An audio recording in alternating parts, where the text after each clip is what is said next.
Over 600,000 lawsuits against Purdue Pharma, years of litigation. Did it come to an end? Maybe. September 1st, something big happened. Let's get into it.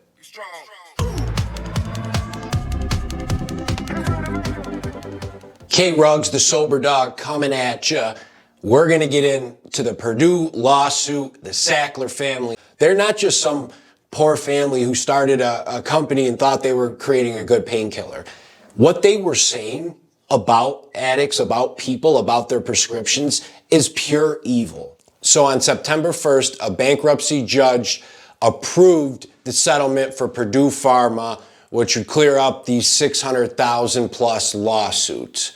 Quick recap, Purdue is the maker of OxyContin. They are owned and ran by the Sackler family. They've been at the center of controversy for years for how they pushed Oxy, how they marketed it, how they lied to the FDA, a bunch of stuff. A lot of people are pissed about this settlement. Some people are content or at least want to put it behind them. A lot of different opinions. We're going to get into why, and some people, whatever, we'll break it down. Purdue invented OxyContin in '96, put it on the market.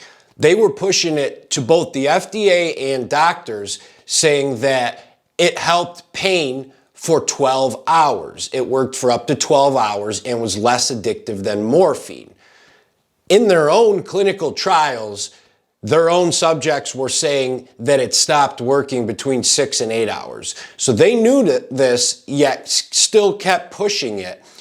The reason that's such a big deal is when they came out with this, they were pushing it to doctors as a painkiller that you only need to give 2 a day to people instead of the normal 3 or 4 or 5. So doctors start writing this to a ton of people for 2 a day for their pain. What happens, the pain goes away after 6 hours, or pain comes back after 6 hours. These people need to take more. So the doctor's writing them enough for 2 a day for 30 days. They're taking 3 or 4 a day for their pain. What are they going to do at the end of the month? Start going out, getting it from other places. They lied to the FDA and they lied to doctors all across the country and they lied to everybody. So that's where all this started from. And then, as we all know what happened, over 500,000 people dead in the last 20 years because of overdose. So it's estimated that Purdue has generated $35 billion off of OxyContin revenue. That is insane. Before Oxy, they were a medium to small size pharmaceutical company with like a couple $100 million,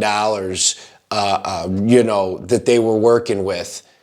After Oxy, they were this blockbuster company. Huge. It's insane what that one drug did to them. Before we get into all the bankruptcy and what happened, if you enjoy Soberdog's content, hit that subscribe, that notification, that like, share it with somebody who could, use this video or learn from it. Really appreciate it. You guys are the best. All right. So as I said earlier, there are over 614,000 lawsuits filed against Purdue Pharma. These were filed by states, federal government, municipalities, tribes, hospitals, and individual people.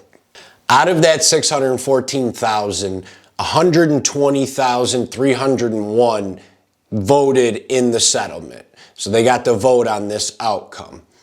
95% of those 120,000 were for this settlement, were for the outcome, with, obviously 5% not being for it. The Sacklers are said to be worth $11 billion, with a lot of that directly from OxyContin putting them on the map and bringing in a ton of money. This settlement will make them pay $4.5 billion over the next 9 years, makes them give up equity in Purdue Pharma, the company they started and own. But in exchange for that, they have immunity from any further civil lawsuits, liabilities. So that was a huge point of contention. They're saying, okay, we're happy they got to give up the company, but you're also giving them like this blanket deal that they can't get sued in the future. So that was something that a lot of people were pissed about. Another part of the settlement is they have to dissolve Purdue Pharma into various other organizations and entities. The big one is going to be known as Noah Pharma, Knoa. That is what one of the new companies is going to be, and they have 7 years to dissolve it and to work into that. About 130,485 people who could prove that OxyContin harmed them will get a settlement between 3,500 and 48,000. The amount they'll get will depend on how much they were harmed, a lot of various factors that'll go into that. Guardians of over 6,500 children, 6,550 to be exact, that were born with symptoms of opioid withdrawal will get a $7,000 check. Now, those are a couple of the main points of the lawsuit. Purdue broken up, pay $4.5 billion. They have to pay another $500 million to aside that, so $5 billion. And then they're free from civil liabilities, not criminal, but civil. And then the people involved in the states will all get some of that money after the lawyers take a giant chunk, which always pisses me off. In any of these lawsuits, the lawyers are going to leave with at least a third of it.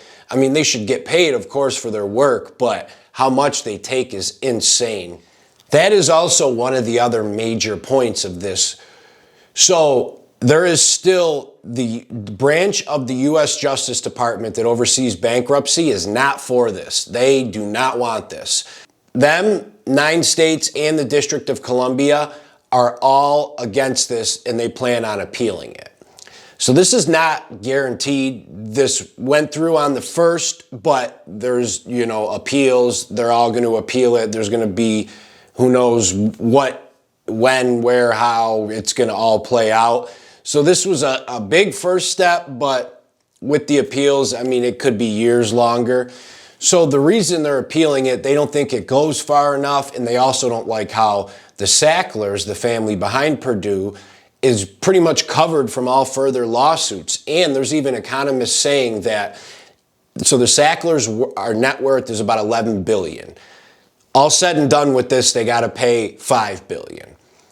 There's economists saying because of how they dissolve the companies and how this is going to play out, that won't even touch their net worth.